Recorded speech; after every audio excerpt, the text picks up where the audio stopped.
4 hombres descendieron al agua cristalina de un cenote sagrado en Yucatán.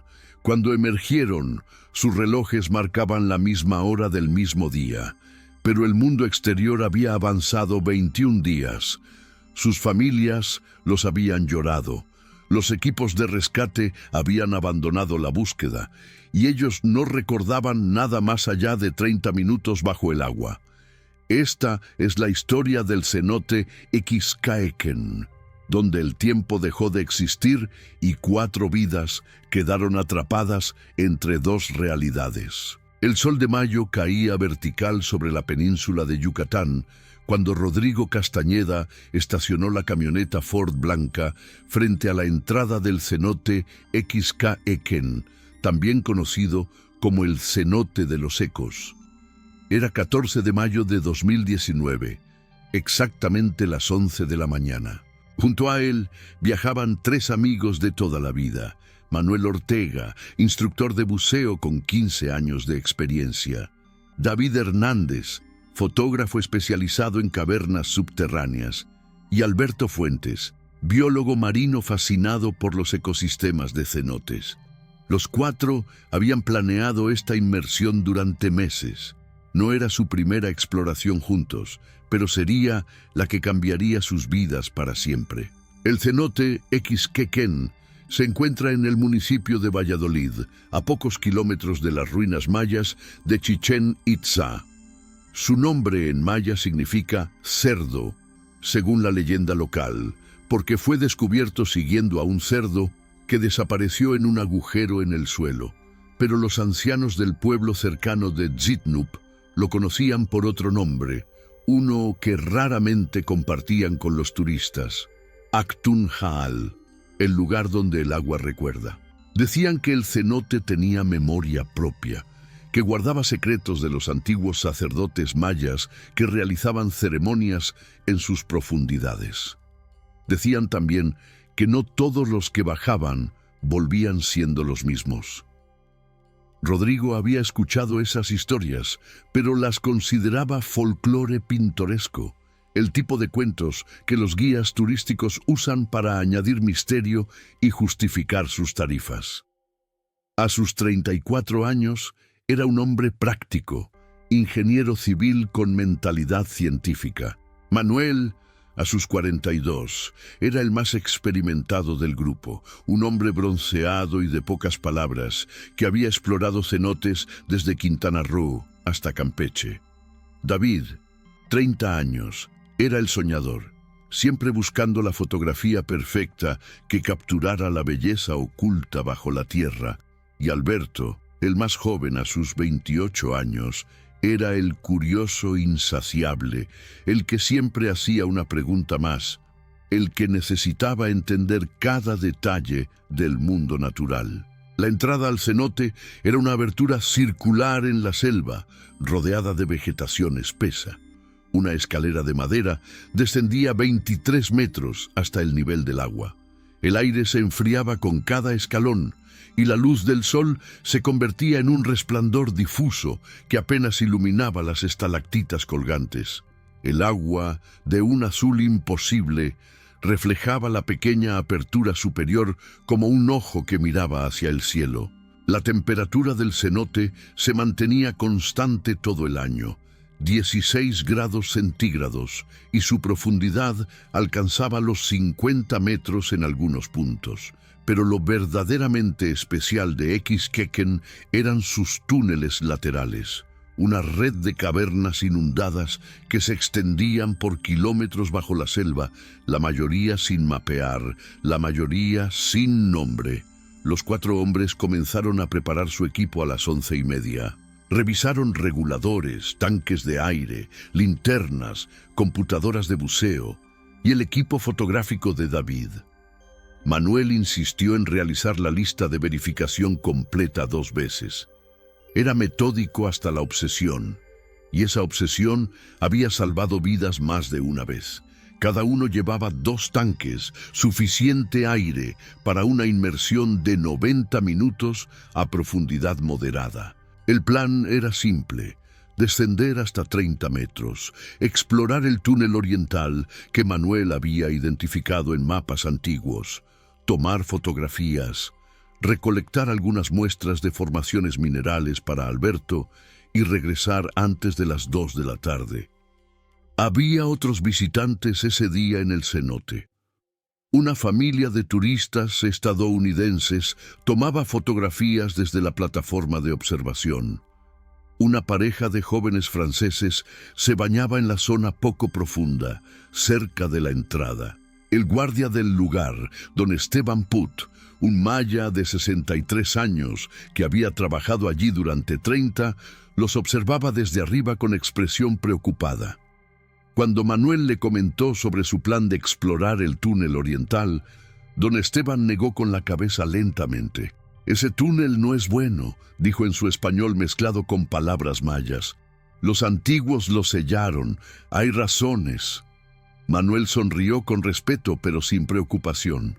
«Hemos explorado túneles por toda la península, don Esteban. Sabemos lo que hacemos». El anciano guardó silencio por un momento. Luego agregó algo extraño.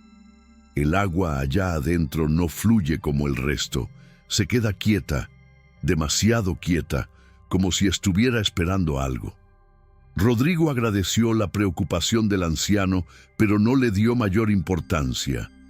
Eran palabras de un hombre criado entre leyendas, pensó.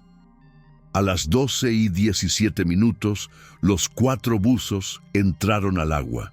La temperatura fría golpeó sus cuerpos incluso a través de los trajes de neopreno. Se tomaron un momento para ajustar el lastre y verificar la comunicación mediante señales de mano. Todo estaba perfecto. David levantó su cámara sumergible y tomó la primera fotografía del día. Sus 3 amigos flotando en el azul cristalino, con los rayos de sol penetrando desde arriba como columnas de luz divina. Si quieres saber qué encontraron en las profundidades del cenote Xquequén, no te vayas. Suscríbete al canal y activa la campanita, porque esta historia apenas comienza y lo que descubrimos sobre ese día va a cambiar todo lo que creías saber sobre el tiempo y la realidad. Comenzaron el descenso. Los primeros 10 metros fueron familiares. El agua clara permitía ver cada detalle. Pasaron junto a formaciones de estalactitas sumergidas, algunas tan antiguas que existían desde antes de que el cenote se inundara hace miles de años. Pequeños peces ciegos, especies endémicas que evolucionaron en la oscuridad absoluta de estas cavernas, se movían lentamente entre las rocas. A 20 metros, la luz natural comenzó a desvanecerse. Encendieron sus linternas. Los haces de luz atravesaban el agua revelando partículas suspendidas que brillaban como estrellas microscópicas. A 30 metros encontraron la entrada del túnel oriental. Era una abertura irregular en la pared rocosa, lo suficientemente amplia para que pasara una persona a la vez. Manuel entró primero, seguido por David con su cámara, luego Alberto y finalmente Rodrigo cerrando la formación. Dentro del túnel, la sensación cambió inmediatamente. El espacio se sentía más denso, más silencioso. Aunque técnicamente el silencio bajo el agua es absoluto, había algo diferente aquí. Era como si incluso el sonido de sus propias burbujas se amortiguara más rápido de lo normal. El túnel se extendía horizontal por unos 20 metros antes de bifurcarse. Manuel consultó su brújula y eligió el pasaje de la izquierda. Las paredes aquí estaban cubiertas de formaciones minerales extrañas, diferentes a cualquier cosa que hubieran visto antes. No eran las típicas estalactitas o estalagmitas. Parecían casi orgánicas, como si el mineral hubiera crecido siguiendo algún patrón deliberado. David se detuvo para fotografiarlas, fascinado por sus formas imposibles. Fue entonces cuando Rodrigo notó algo extraño en su computadora de buceo. El tiempo parecía fluctuar. Los números cambiaban normalmente, pero ocasionalmente el display parpadeaba, como si perdiera señal por una fracción de segundo. Señaló el dispositivo a Manuel, quien revisó el suyo propio y encontró el mismo comportamiento errático. Alberto y David confirmaron lo mismo. 4 computadoras de buceo de diferentes marcas, todas mostrando el mismo mal funcionamiento. Manuel tomó la decisión correcta, señaló hacia atrás, indicando retorno inmediato. Pero cuando se giraron, el túnel por el que habían entrado ya no estaba allí. En su lugar había una pared de roca sólida, cubierta con las mismas formaciones minerales extrañas. Era imposible. Habían estado allí hace segundos. David iluminó cada centímetro de la pared con su linterna potente, buscando la abertura. No había ninguna. Rodrigo sintió el primer rastro de pánico verdadero. Manuel, con su experiencia, mantuvo la calma y señaló hacia adelante. Si no podían volver por donde vinieron, tenían que encontrar otra salida. Los cenotes están conectados, pensó. Siempre hay otra ruta. Avanzaron por el túnel, pero algo estaba fundamentalmente mal. Según sus computadoras de buceo, habían estado sumergidos durante 17 minutos. Según la presión de sus tanques, llevaban al menos 40 minutos bajo el agua. Las 2 mediciones no podían ser correctas simultáneamente. Alberto, el científico del grupo, empezó a tomar notas mentales, tratando de encontrar una explicación lógica. Quizás una anomalía magnética estaba afectando los dispositivos electrónicos. Quizás los tanques tenían una fuga imperceptible. El túnel se abrió a una cámara submarina más grande, una caverna del tamaño de una pequeña iglesia. Y allí, en el centro, flotando suspendido en el agua, como si el tiempo mismo lo hubiera olvidado, había algo que no debería existir. Era una estructura, claramente hecha por manos humanas, pero de un diseño que ninguno de ellos reconocía. Parecía un altar circular, hecho de una piedra negra que absorbía la luz de sus linternas en lugar de reflejarla. Alrededor del altar, tallados en la roca viva de la caverna, había glifos mayas, pero no eran los glifos comunes que aparecen en las ruinas turísticas. Estos eran diferentes, más complejos, casi como si fueran ecuaciones matemáticas disfrazadas de arte. David, olvidando momentáneamente la situación, comenzó a fotografiar todo.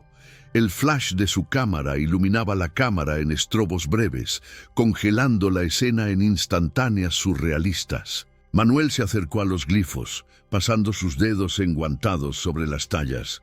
Había estudiado cultura maya como parte de su entrenamiento en espeleología.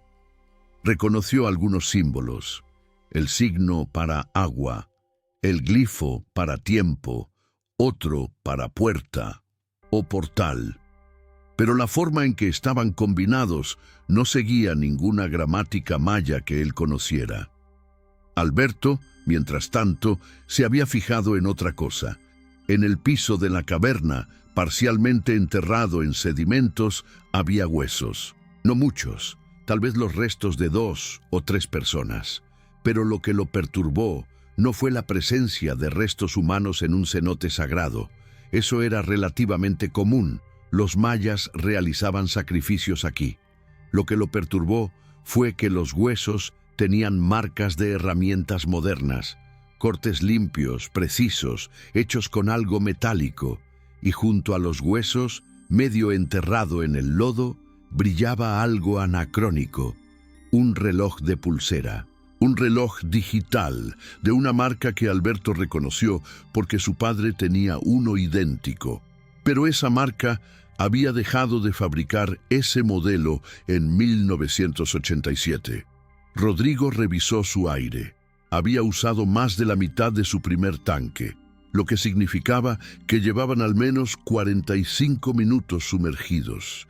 Pero su computadora de buceo insistía que solo habían pasado 22 minutos. Señaló el problema a Manuel, quien tomó una decisión: cambiar a los tanques de reserva ahora, mientras aún tenían tiempo, y buscar una salida con urgencia renovada. Los 4 hombres ejecutaron el cambio de tanque con movimientos practicados 1000 veces, pero cuando Alberto terminó de asegurar su segundo tanque, notó algo que heló su sangre incluso en el agua fría. Su reflejo en el cristal de su máscara de buceo mostraba a un hombre mayor. No dramáticamente mayor, pero había arrugas que no estaban allí esta mañana. Canas en su barba que habían sido negras cuando se afeitó hace 5 horas. Se quedó paralizado, observando su propia cara como si perteneciera a un extraño. Luego, lentamente, miró a sus compañeros. Todos mostraban los mismos cambios sutiles. Rostros ligeramente más delgados, piel ligeramente más curtida, como si hubieran envejecido semanas en minutos. Manuel lo vio darse cuenta y supo que tenían que salir. Ya. Señaló hacia una abertura en el lado opuesto de la cámara, un túnel que ascendía en ángulo. Aire significa arriba, y arriba significaba superficie. Sin discusión, sin más exploración, los 4 hombres nadaron hacia esa salida con toda la velocidad que podían reunir sin arriesgar una embolia. El túnel ascendente era estrecho. Tuvieron que nadar en fila india, empujando sus tanques por delante de ellos en algunas secciones particularmente angostas. Subieron durante lo que pareció una eternidad. Las paredes del túnel mostraban estratos geológicos, capas de piedra caliza depositadas durante millones de años. Pero había algo extraño en los estratos. Algunos parecían estar en el orden equivocado, con rocas más antiguas encima de rocas más jóvenes, como si la historia geológica misma estuviera confundida aquí. Alberto, incluso en su estado de pánico controlado, no podía dejar de notarlo. Su mente de científico trataba de procesar lo imposible, de encontrar una explicación racional para lo que claramente desafiaba toda racionalidad. Finalmente, después de lo que sus computadoras de buceo marcaban como 11 minutos, pero que se sintió como 1 hora, vieron luz natural, una abertura, un agujero en el techo de roca que dejaba entrar el sol. Emergieron uno por uno, rompiendo la superficie del agua con desesperación, arrancándose los reguladores de la boca para respirar el aire libre. Estaban en el cenote principal de Xcaequen. Habían regresado exactamente donde comenzaron. La luz del sol entraba por la abertura circular arriba y podían ver la plataforma de observación y las escaleras de madera, y todo parecía exactamente igual. Se quitaron las máscaras y se miraron entre sí. Los cambios en sus rostros eran innegables ahora, a plena luz. Todos lucían demacrados, agotados, como si no hubieran dormido en semanas. Las manos de Rodrigo temblaban mientras revisaba su reloj de pulsera, el Casio que le había regalado su esposa el año pasado. Marcaba las 12:47 p.m. Habían estado bajo el agua 30 minutos, según el reloj, pero sus tanques estaban casi vacíos, ambos, lo que era físicamente imposible en 30 minutos de buceo recreativo. Nadaron hacia las escaleras en silencio. Había algo profundamente equivocado. Todos lo sentían, pero ninguno quería ser el primero en verbalizarlo. Cuando salieron del agua, esperaban encontrar a don Esteban observándolos desde arriba, tal vez con una expresión de «te lo dije», pero don Esteban no estaba allí. De hecho, no había nadie. El cenote estaba completamente vacío. Los turistas estadounidenses se habían ido. La pareja francesa había desaparecido. El pequeño puesto de souvenirs junto a la entrada estaba cerrado, con candado. Subieron las escaleras de madera cargando su equipo pesado, sus piernas temblando por el esfuerzo y algo más, algo que ninguno de ellos quería nombrar todavía. Cuando llegaron a la superficie, la luz del sol los golpeó como un mazo. Era la misma mañana clara de mayo, el mismo cielo azul sin nubes, pero algo en la calidad de la luz se sentía diferente, más vieja de alguna manera. como si el mundo hubiera envejecido mientras ellos estaban abajo. La camioneta Ford blanca de Rodrigo seguía estacionada donde la habían dejado, pero estaba cubierta de polvo, y las llantas parecían ligeramente desinfladas, como si hubiera estado allí sin moverse durante días. Manuel fue el primero en caminar hacia el estacionamiento. Se detuvo abruptamente cuando vio el calendario en el puesto de vigilancia. Era uno de esos calendarios grandes que se arrancan hoja por hoja.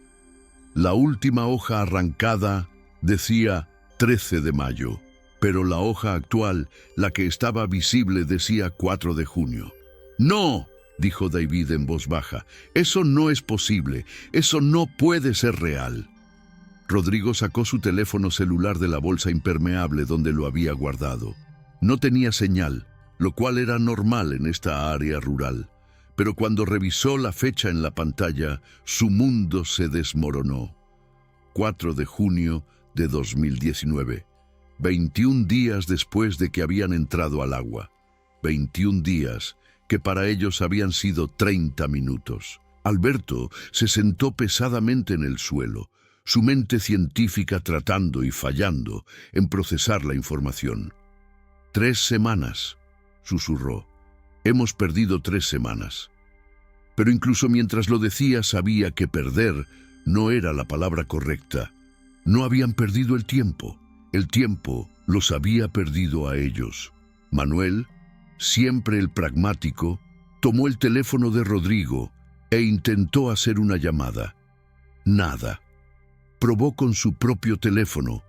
Tampoco funcionaba, aunque mostraba batería completa. Fue entonces cuando notaron los vehículos en el estacionamiento.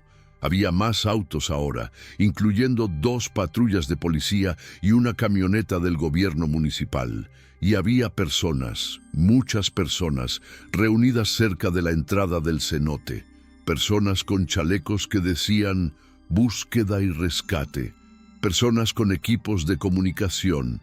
Personas que se veían cansadas, derrotadas, como si hubieran estado buscando algo durante mucho, mucho tiempo.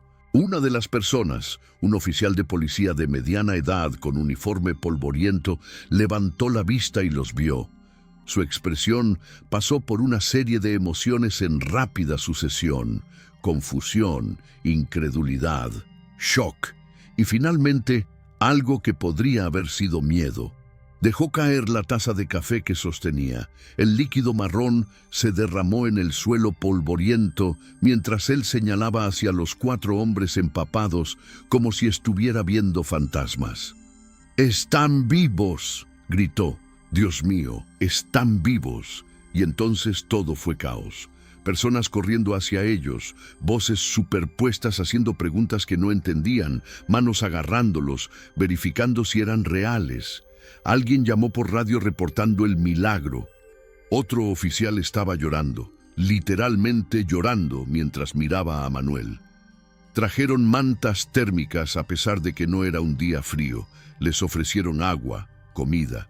Una mujer, una paramédica con ojos enrojecidos por la falta de sueño, seguía tocando el brazo de Rodrigo como si necesitara confirmar que era sólido. «Los estuvimos buscando», decía el oficial de policía una y otra vez. 3 semanas. Enviamos buzos. Trajeron equipos especializados de Mérida, de Cancún, perros rastreadores, sonar. Lo intentamos todo. Ya habíamos perdido la esperanza. Sus familias, Dios, sus familias tienen que saber. Las siguientes horas fueron un borrón de actividad frenética y confusión absoluta. Los 4 hombres fueron llevados al hospital regional en Valladolid, donde doctores con expresiones de perplejidad los examinaron exhaustivamente. Físicamente estaban en condiciones razonablemente buenas, considerando que supuestamente habían desaparecido durante 21 días. Deshidratación moderada, algo de pérdida de peso, signos de fatiga extrema, pero nada que sugiriera que habían estado perdidos en un cenote durante 3 semanas sin comida ni agua dulce. Lo más desconcertante para el equipo médico fue que todos mostraban signos de envejecimiento acelerado, no dramático, pero medible. Análisis de cabello mostraron un crecimiento de aproximadamente 2 centímetros, consistente con 3 semanas de crecimiento normal. Sus uñas contaban la misma historia. Análisis de sangre mostraban niveles hormonales y marcadores celulares consistentes con hombres que habían experimentado estrés físico prolongado. Pero sus memorias, sus experiencias subjetivas, insistían que solo habían estado bajo el agua durante media hora. La doctora Patricia Méndez, la médica de emergencias que los atendió, documentó algo más en sus notas privadas, algo que no incluyó en el informe oficial porque sonaba demasiado extraño. Los 4 hombres tenían la misma pequeña cicatriz detrás de la oreja izquierda, una marca circular, perfectamente simétrica, de aproximadamente 5 milímetros de diámetro. Parecía una quemadura antigua, pero ninguno de los hombres la tenía en sus registros médicos previos. Y cuando les preguntó sobre ellas, todos insistieron que no tenían idea de cómo las habían obtenido. Las familias llegaron en oleadas de lágrimas y abrazos. La esposa de Rodrigo, Elena, había organizado vigilias de oración. Había llorado hasta quedarse sin lágrimas, según le contó mientras lo abrazaba con fuerza desesperada. Los hijos de Manuel, 2 adolescentes que habían tenido que ser el hombre de la casa durante la búsqueda de su padre, se aferraron a él sin palabras. La madre de David, una mujer pequeña de 70 años que había envejecido 10 durante las 3 semanas de búsqueda, tocaba su rostro una y otra vez como si necesitara memorizarlo de nuevo. Y la novia de Alberto, Carla, simplemente se sentó junto a él en silencio, sosteniendo su mano, demasiado abrumada para hablar. Pero junto con el alivio venían las preguntas. Preguntas que los 4 hombres no podían responder de manera que tuviera sentido. ¿Dónde habían estado? ¿En el cenote? ¿Todo el tiempo? Sí, bueno, bajo el agua, en los túneles. ¿Qué comieron? Nada, no tuvimos tiempo de comer. ¿Cómo sobrevivieron 21 días sin comida ni agua dulce? No fueron 21 días, fueron 30 minutos. ¿Por qué no salieron antes? Tratamos de salir inmediatamente, salimos tan pronto como pudimos. La policía, por supuesto, tenía sus propias teorías. La más popular entre los investigadores era que los 4 hombres habían planeado la desaparición por razones desconocidas. Tal vez algún tipo de truco publicitario, tal vez un experimento psicológico, y habían estado escondidos en algún lugar durante 3 semanas. Pero esta teoría se desmoronaba bajo escrutinio. ¿Por qué? ¿Qué ganarían? Manuel era un instructor de buceo respetado que había perdido 3 semanas de ingresos y casi pierde su negocio. Rodrigo tenía un proyecto importante de construcción que se había retrasado catastróficamente. David había perdido 2 contratos fotográficos lucrativos. Alberto había faltado a su defensa de tesis doctoral, algo que había estado preparando durante 2 años. Además, sus equipos contaban una historia diferente. Los tanques de buceo habían sido recuperados del cenote y analizados. Estaban vacíos, completamente vacíos, de una manera que era consistente con uso extendido, no con una inmersión de 30 minutos.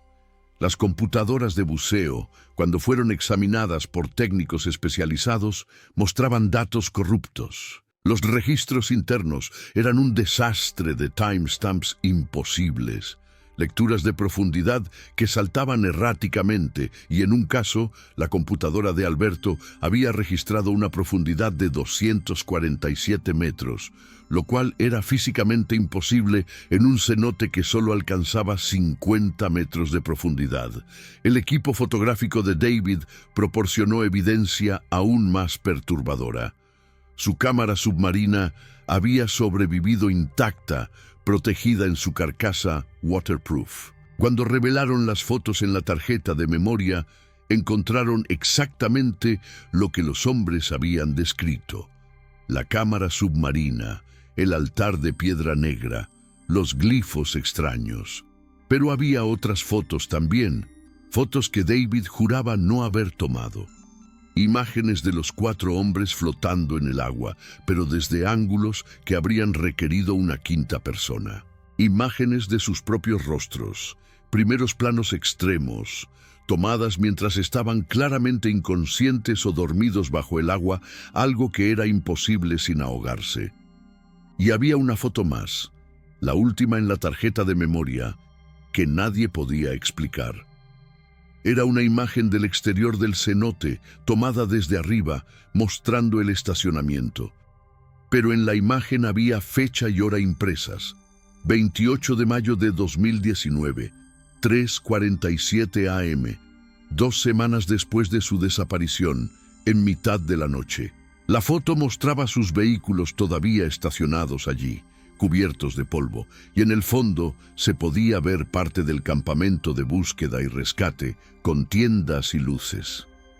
Pero la cámara había estado bajo el agua todo ese tiempo, sellada en su carcasa. Con ellos, los medios de comunicación se apoderaron de la historia como lo hacen con todo lo que huele a misterio. El milagro del cenote, lo llamaron los periódicos locales. Buzos desaparecidos reaparecen 3 semanas después sin recuerdos, reportó la televisión nacional. Programas de misterio paranormal comenzaron a llamar, ofreciendo dinero por entrevistas exclusivas. Youtubers de teorías conspirativas grababan videos especulando sobre portales dimensionales, experimentos gubernamentales y abducciones alienígenas. Manuel, quien había sido el más escéptico del grupo sobre lo sobrenatural, se encontró leyendo sobre física cuántica y teorías de tiempo. Rodrigo, el ingeniero práctico, comenzó a investigar anomalías magnéticas en cenotes. David revisaba sus fotos obsesivamente, buscando detalles que pudieran explicar lo inexplicable. Y Alberto, el científico, estaba teniendo una crisis existencial completa. Su tesis doctoral había sido sobre ecosistemas de cenotes y ahora cuestionaba si entendía algo sobre estos lugares. Hubo intentos de retornar al cenote, por supuesto. Las autoridades municipales, presionadas por la atención mediática y genuinamente preocupadas por la seguridad pública, organizaron una expedición oficial. Un equipo de buzos profesionales de la Marina, equipados con tecnología de rastreo avanzada y múltiples cámaras, descendió al cenote Xcaequen con la misión de encontrar la cámara submarina y el túnel oriental que los hombres habían descrito. Encontraron el túnel. Entraron con precaución extrema, dejando líneas guía, documentando cada metro. Pero no encontraron la cámara grande que los hombres habían descrito. No encontraron el altar de piedra negra. Los glifos en las paredes eran glifos mayas normales, comunes, del tipo que se encuentra en docenas de cenotes por toda la península. No había huesos con marcas de herramientas modernas, no había reloj digital de los años 80. El túnel simplemente terminaba después de 40 metros en un colapso de rocas que claramente había estado allí durante décadas, si no siglos. La explicación oficial, cuando finalmente se publicó el informe, fue tan insatisfactoria como predecible. Los 4 hombres habían sufrido algún tipo de episodio psicológico compartido, posiblemente inducido por narcosis de nitrógeno, una condición conocida en el buceo profundo donde el nitrógeno bajo presión causa efectos similares a la embriaguez o alucinación. Se habían quedado atrapados en alguna sección del sistema de cavernas durante 21 días, sobreviviendo en estado semiconsciente, sus mentes construyendo memorias falsas para protegerlos del trauma. Era raro, sí, pero no sin precedentes. La medicina reportaba casos de personas que sobrevivían periodos improbables sin comida o agua en estados alterados de conciencia. Esta explicación satisfizo a las autoridades y tranquilizó al público, pero no satisfizo a los 4 hombres que habían vivido la experiencia. Ellos sabían que lo que habían visto era real, tan real como el aire que respiraban ahora, y tenían evidencia, aunque nadie parecía dispuesto a tomarla en serio. Las cicatrices detrás de sus orejas, las fotografías imposibles, los datos corruptos en sus computadoras de buceo, el envejecimiento medible de 3 semanas en sus cuerpos cuando juraban haber estado bajo agua solo 30 minutos. Pasaron los meses. La atención mediática se desvaneció como lo hace siempre, persiguiendo la siguiente historia sensacional. Los 4 hombres intentaron volver a sus vidas normales. Manuel reabrió su escuela de buceo, aunque ahora solo enseñaba en aguas abiertas, nunca en cenotes. Rodrigo terminó su proyecto de construcción con retraso. David volvió a la fotografía, pero evitaba cuevas y cavernas. Alberto finalmente defendió su tesis, aunque cambió su enfoque de investigación completamente, alejándose de cenotes hacia arrecifes de coral. Pero la normalidad era una ilusión. Todos experimentaban los mismos síntomas: pesadillas recurrentes sobre agua oscura y túneles que cambiaban, una sensación persistente de que el tiempo no fluía correctamente, de que a veces los minutos se estiraban o comprimían de maneras sutiles pero perceptibles. Y lo más perturbador, todos comenzaron a notar sincronicidades imposibles, relojes que se detenían exactamente a las 12:47, calendarios que mostraban fechas equivocadas, pequeñas grietas en el tejido de su realidad que nadie más parecía notar. Fue Alberto quien finalmente decidió investigar más profundamente. Usó sus conexiones académicas para acceder a archivos históricos sobre el cenote Xquequén. Lo que encontró le quitó el sueño durante semanas. El cenote había sido cerrado temporalmente 4 veces en el último siglo, siempre por la misma razón: desapariciones. En 1923, 2 arqueólogos estadounidenses descendieron al cenote y nunca regresaron. Sus cuerpos nunca fueron encontrados. En 1956, un grupo de 3 buzos militares mexicanos desapareció durante un ejercicio de entrenamiento. Reaparecieron 6 días después, emergiendo del agua con una historia de haber estado bajo apenas 1 hora. Nadie les creyó. Fueron dados de baja deshonrosamente por abandono de deber. En 1978, 2 espeleólogos franceses entraron al sistema de cavernas del cenote. Uno regresó 3 semanas después, solo, demacrado, insistiendo que su compañero había muerto en el lugar donde el tiempo se rompe. Fue hospitalizado en un psiquiátrico. El otro nunca fue encontrado. Y en 1994, un instructor de buceo local llamado Francisco Mucul descendió al cenote para recuperar equipo perdido.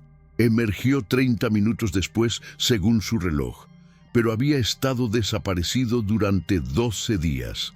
Nadie le creyó. Se mudó del pueblo poco después y nunca volvió a bucear. Alberto compartió esta información con los otros 3. La evidencia era innegable. Había algo en ese cenote, específicamente en esos túneles, que interactuaba con el tiempo de maneras que la ciencia moderna no podía explicar. Manuel sugirió contactar a algún tipo de experto, pero ¿qué tipo de experto? ¿Un físico? ¿Un arqueólogo? ¿Un sacerdote? La respuesta vino de una fuente inesperada. Don Esteban Put, el anciano guardia que había advertido a Manuel antes de la inmersión, apareció en la puerta de la casa de Rodrigo una tarde de septiembre. Traía consigo un paquete envuelto en tela. Adentro había un cuaderno viejo, con páginas amarillentas por el tiempo. Era el diario de su abuelo, explicó don Esteban, quien había sido Xmen, un sacerdote maya tradicional. El diario, escrito en una mezcla de español y maya yucateco, Documentaba conocimiento transmitido por generaciones. Explicaba que el cenote Xkeken era uno de varios lugares sagrados donde el Chulel, el tiempo alma según la cosmovisión maya, fluía de manera diferente. Los antiguos sacerdotes habían usado estos lugares para rituales específicos, ceremonias diseñadas para comunicarse con ancestros o ver eventos futuros. Pero también sabían que era peligroso permanecer demasiado tiempo en estos lugares, que el Chulel podía atrapar a los desprevenidos, dejándolos existir simultáneamente en múltiples momentos. Había instrucciones en el diario, instrucciones sobre cómo protegerse si uno debía entrar a estos lugares. Rituales de preparación que involucraban ayuno, meditación y ofrendas específicas. Pero también había advertencias. Una vez que el Chulel te había tocado, nunca te soltaba completamente. Siempre serías consciente de las fisuras en el tiempo, de los momentos donde la realidad se doblaba sobre sí misma. Era una maldición y un regalo, decía el diario, una carga que debía llevarse con respeto y silencio. Los 4 hombres leyeron el diario completo durante 3 días. Algunos fragmentos resonaban con precisión inquietante con su experiencia. Otros parecían misticismo incomprensible, pero una sección en particular capturó su atención. Describía qué hacer si uno había sido marcado por el Chulel. Las cicatrices circulares detrás de las orejas, según el texto, eran señales de que el tiempo había dejado su marca en ellos. Significaba que existían simultáneamente en el momento que dejaron el cenote y en el momento que el mundo exterior experimentó. Eran, en cierto sentido, fantasmas vivos, hombres que técnicamente habían muerto bajo el agua, pero cuya línea temporal había sido reescrita. El diario ofrecía una solución, aunque era tan extraña como todo lo demás. Debían retornar al cenote, todos juntos, exactamente 6 meses después de su desaparición original. Debían descender nuevamente, pero esta vez con preparación ritual. Debían buscar el altar que habían visto, y si lo encontraban, debían dejar algo personal allí, un objeto que significara algo para cada uno. Esto, según el texto antiguo, cerraría el círculo y les permitiría existir completamente en un solo flujo temporal de nuevo. Era una locura, por supuesto. Rodrigo lo dijo en voz alta. Era superstición primitiva, nada más. Pero incluso mientras lo decía, sabía que iban a intentarlo. Porque la alternativa era vivir el resto de sus vidas, sintiendo que el tiempo mismo se deslizaba bajo sus pies, sintiendo que en algún lugar, en alguna versión de la realidad, todavía estaban atrapados bajo el agua en ese túnel imposible. El 14 de noviembre de 2019, exactamente 6 meses después de su desaparición original, los 4 hombres regresaron al cenote Xkeken. Esta vez llevaban objetos personales. Rodrigo, su anillo de bodas; Manuel, una medalla de su padre fallecido; David, la primera cámara que su abuelo le había regalado; Alberto, el collar que Carla le había dado cuando comenzaron a salir. Habían seguido las instrucciones del diario lo mejor que pudieron, ayunando durante 2 días, realizando ofrendas de copal e incienso. Don Esteban los bendijo en maya antes de que descendieran. Había lágrimas en sus ojos antiguos. «Si no regresan esta vez», dijo, «al menos estarán donde deben estar». Entraron al agua a las 12:17 p.m. Descendieron siguiendo la ruta exacta que recordaban y encontraron el túnel oriental. Y esta vez, cuando entraron, la cámara estaba allí. El altar de piedra negra flotaba en el centro, exactamente como lo recordaban. Los glifos brillaban tenuemente en las paredes. Y sobre el altar, imposiblemente, había 4 objetos esperándolos: un anillo de bodas, una medalla de padre, una cámara antigua y un collar. Los objetos que estaban a punto de dejar. los objetos que ya habían dejado, los objetos que siempre habían estado allí. Entendieron entonces con una claridad que trascendía palabras. El tiempo en este lugar no era lineal, era circular.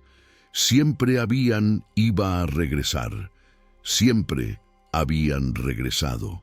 Estaban viendo su propia acción antes de realizarla, porque en este lugar, causa y efecto existían simultáneamente.